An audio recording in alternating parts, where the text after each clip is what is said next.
রাজধানী ঢাকায় মেট্রো রেলের বিয়ারিং প্যাড খুলে রবিবার বেলা 12:30টার দিকে এক ব্যক্তির মৃত্যুর ঘটনার পর রাজধানীবাসীর মনে এক ধরনের আতঙ্ক বিরাজ করছে। মেগা প্রকল্প মেট্রো রেল এখন এক আতঙ্কের কারণ হয়ে দাঁড়িয়েছে সবার মনে।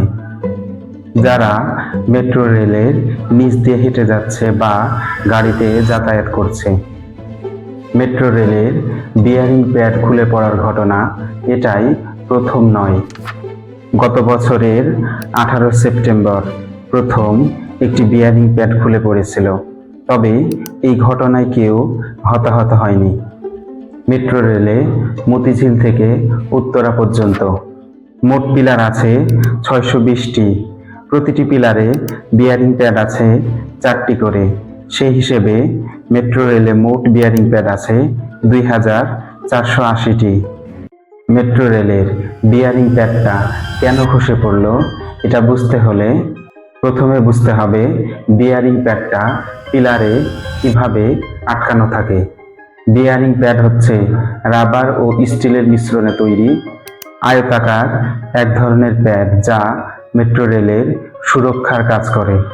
মেট্রো রেলের উড়াল পথটিকে বলা হয় ভায়াডাক্ট, অর্থাৎ যার ওপর দিয়ে মেট্রো রেল চলাচল করে এবং যাবতীয় স্থাপনা বসানো হয়। ভায়াডাক্ট বসানো হয় পিলার বা স্তম্ভের ওপর। এই পিলারকে প্রকৌশলের ভাষায় বলা হয় পিয়ার। মেট্রো রেলের উড়াল পথ বা ভায়াডাক্টটি কনক্রিটের তৈরি, যা 30 থেকে 40 মিটার লম্বা এক একটি স্প্যান জোড়া দিয়ে তৈরি করা হয়েছে।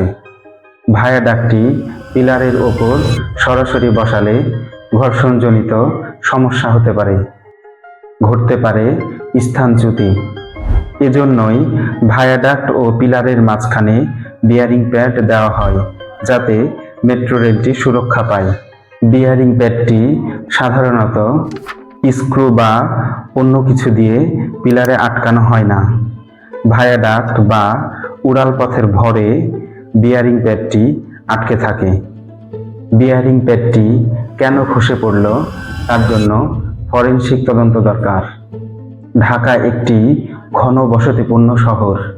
মেট্রো রেলের নিচ দিয়ে প্রতিদিন অসংখ্য মানুষ পায়ে হেঁটে যাতায়াত করছে, গাড়িতে যাতায়াত করছে। একটি জীবনের মূল্য অনেক বেশি। মেট্রো রেলের বিয়ারিং প্যাড খুলে আর যাতে কোনো মানুষের প্রাণহানি না ঘটে সেজন্য বিয়ারিং প্যাডগুলোকে কোনো কিছু দিয়ে পিলারে আটকানোর ব্যবস্থা করা উচিত, যাতে করে পিলার হতে প্যাডগুলো সহজে খুলে পড়ে না যায়। পুরো মেট্রো রেলের সেফটি অডিট করা প্রয়োজন। বিয়ারিং প্যাড খুলে পথচারীর মৃত্যুর ঘটনা মানুষের মনে ভয় তৈরি করেছে। ওপর দিয়ে মেট্রো রেল গেলে না জানি কি খসে পড়ে।